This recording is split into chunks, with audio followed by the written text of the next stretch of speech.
শান্তিপূর্ণভাবে এখান থেকে সন্দ্বীপের যাত্রীরা আসা যাওয়া করে। আর ভ্রমণের জন্য পর্যটকরা বিকেলবেলায় আসে। সব কিছু মিলে আমাদের এখান থেকে এত সুন্দর পরিবেশ, শান্তিপূর্ণ পরিবেশ, হয়তো অনেক জায়গায় এরকম শান্তিপূর্ণ পরিবেশ আছে বলে আমার জানা নাই।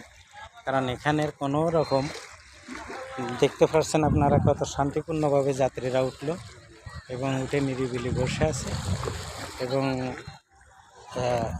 এখানে সম্পূর্ণরূপে জোয়ার চলে গেলে এই হাড়ি কাপ বলা, এই হাড়ি কাপে আসে সবাই এই সিঁড়ি বাইয়ে এখান থেকে নিরাপত্তাভাবে স্পিড বোর্ডে উঠে যাত্রী পুড়ে গেলে অবশ্যই ছেড়ে দেবে। আজকের হয়তো মনে হয় এরপরে আর ছাড়বে কিনা, যেহেতু সাগর শান্ত আছে সেই জন্য সবার মনোবল ভালো।